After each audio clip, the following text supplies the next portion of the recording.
Satnam, bienvenue, je suis William, enseignant de Kundalini Yoga et aujourd'hui je vais vous enseigner une technique de respiration qu'on appelle un pranayama. Un pranayama est un exercice respiratoire qui consiste à capter le prana. Le prana, c'est l'énergie vitale qui est présente dans l'air qu'on respire. Et l'idée, par ces exercices de respiration, c'est de diffuser le prana dans toutes nos cellules.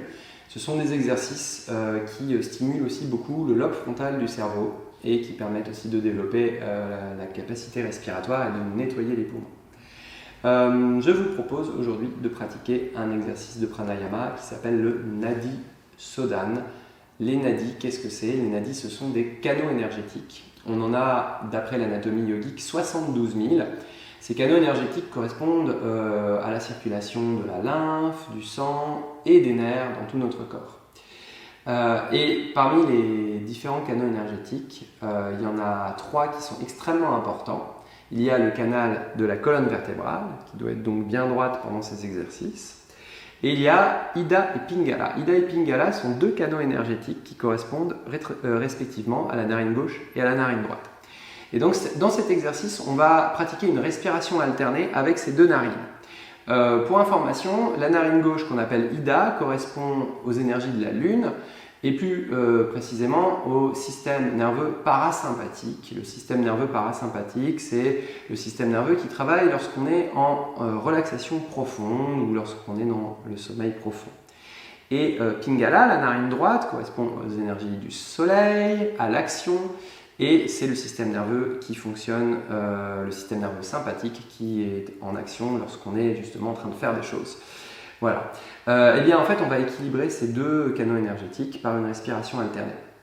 On notera que si on remonte ces 2 canaux, on arrive en haut de la pyramide, au 3e œil, c'est-à-dire à la glande hypophyse, autrement appelée glande pituitaire, qui est la glande maîtresse de tout le corps, qui régit le système endocrinien, le système hormonal, qui agit sur le système nerveux, sur le système immunitaire. C'est une glande extrêmement importante et dans les pranayamas, on stimule beaucoup cette glande. Et particulièrement dans ce pranayama qu'on va pratiquer ensemble.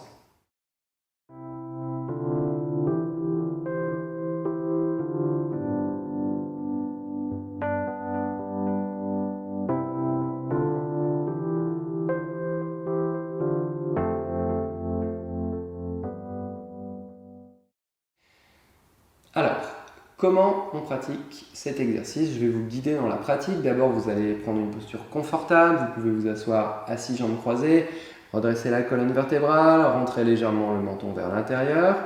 Et pendant toute cette pratique, je vous invite aussi à regarder le point entre les sourcils, ici. Vous pouvez le faire en ayant les yeux ouverts ou bien même en ayant les yeux fermés. Pourquoi est-ce qu'on fait ça? Tout simplement parce qu'en regardant ce point, on travaille sur le nerf optique et en tirant sur le nerf optique, et bien justement, on va stimuler ce centre énergétique qui est aussi le centre de l'intuition, qu'on appelle Ajna ou encore le 3e œil. Voilà.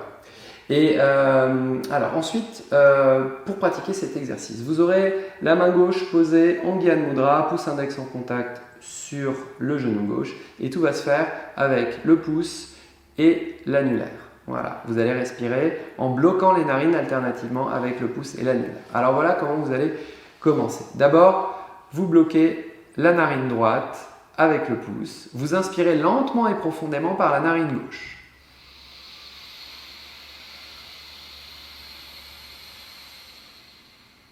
Ensuite, vous bloquez la narine gauche avec l'annulaire et vous expirez par la narine droite.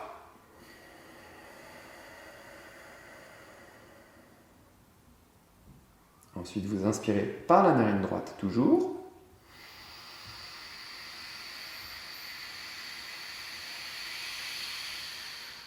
Vous bloquez la narine droite avec le pouce et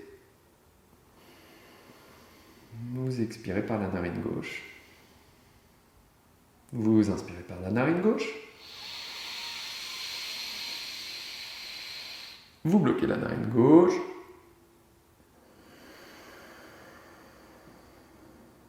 Et vous expirez par la narine droite. Et à la fin de l'exercice, vous inspirez par la narine droite ou la gauche, comme vous voulez. Vous bloquez la respiration et vous restez en rétention de souffle quelques instants. Pendant ce temps, vous posez la main droite sur le genou droit, pouce index en contact. Vous restez en rétention de souffle pendant quelques secondes, par exemple 5 secondes. Et vous expirez doucement. Je vous invite après cette pratique à rester quelques instants en méditation. Vous pouvez même rester plus que quelques instants en méditation. Profitez des effets de cette pratique. Vous remarquerez peut-être que vous avez la tête qui tourne un petit peu légèrement. Si c'est le cas, c'est pas grave. C'est qu'il y a des toxines qui sont éliminées et que certains canaux sont en train d'être ouverts justement. Donc n'ayez crainte si ça vous fait légèrement tourner la tête. Et ce que vous allez remarquer aussi, c'est un effet un petit peu euphorisant et une sensation de bien-être intérieur assez forte. Vous pouvez pratiquer cet exercice d'abord 2 minutes, 3 minutes, puis 5 minutes, voire un peu plus. Et ensuite restez tout simplement en méditation, ressentez ce qui se passe à l'intérieur de vous, mettez de la conscience dans votre propre corps et vous pouvez rester comme ça dans un silence intérieur, pouce index en contact et respirer vraiment les bienfaits de cet exercice qui est très puissant et qui est très simple et qui a de multiples bienfaits comme je vous l'ai dit. Voilà. Eh bien, j'espère que cette vidéo vous aura appris des choses et que vous aurez envie de pratiquer cet exercice. Je vous remercie d'avoir regardé et je vous dis à bientôt pour une prochaine vidéo. Satnam.